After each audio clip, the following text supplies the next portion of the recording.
What is up everyone, Jeran here, hoping you're safe and great. For this video, mag-unbox ulit tayo ng isang Aldi Mini 4WD kit. And this time, it's this. No? So, unbox na natin to. Alright, to start off with the unboxing nitong Mini 4WD from Aldi. So, this is different from what we've unboxed last time. So, check nyo na lang yung video dito. Ibang-iba siya, no? Kasi, first and foremost, buong-buo na siya.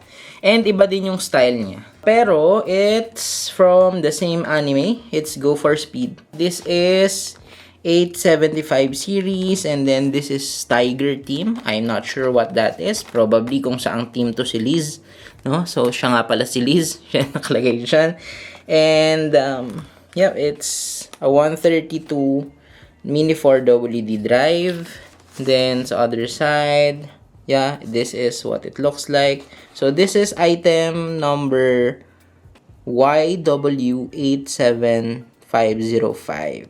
So, sa likod, the different models, no, na meron si Aldi.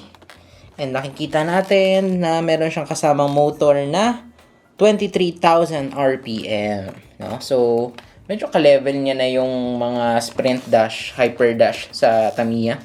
So, buksan lang natin to and tignan natin kung kamusta to after ilang years. I'm not sure kung kailan pa to, no?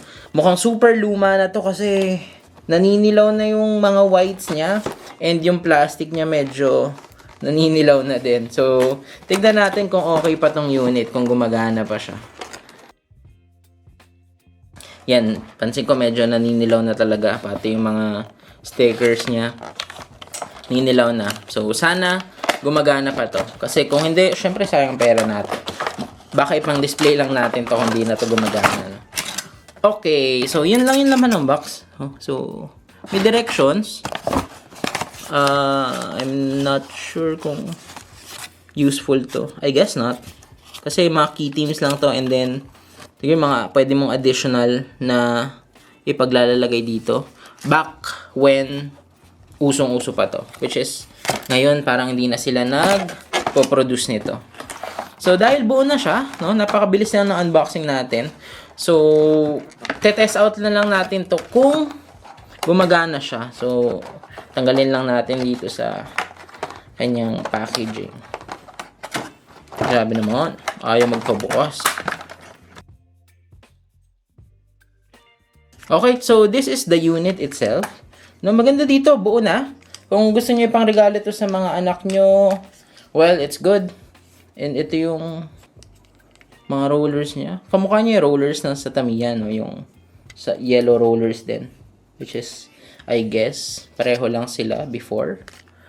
So, ganda ng mga wheels. Yung gusto ko dito sa Aldi actually, yung last week natin na in-unbox. No? Ganda din ng wheelset no? Slick tires at the same time, may design yung ganito. I guess this was the theme, no, nung sa anime. And tingnan natin kung mabubuksan natin to. Okay, so binasa ko yung manual. So, ipipinch lang pala tong lock dito and then hugutin mo and then bukas na ang unit.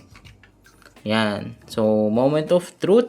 Titignan natin kung gumagana pa to kasi sobrang luma natin to. Naninilaw na yung kanyang box, no? So, titignan natin kung okay pa. Wala akong nakikitang rust doon sa mga terminals niya, which is great. Great indication of the quality. At the same time, maganda din yung packaging. So, kuha lang ako ng battery. So, closely inspecting yung kanyang grease. Medyo parang tuyo na, no? Well, sa katagalan siguro. Medyo tuyo na siya. Pero titignan natin kung umaandar pa to, no? So, okay. Lagyan natin ng battery. And this one. Oh, it's running, guys. Which is nice. After more than 10 years ka sigurong nakapack, ngayon ka lang ulit nabuhay, mukhang nagwawala ka na. Tignan natin ulit. So, iti-test out natin to sa susunod na video sa racetrack kung paano siya tatakbo. Thank you so much for watching this video. If you like this video, just click on that like button and subscribe to my channel for more stuff like this. And I'll see you on the next one.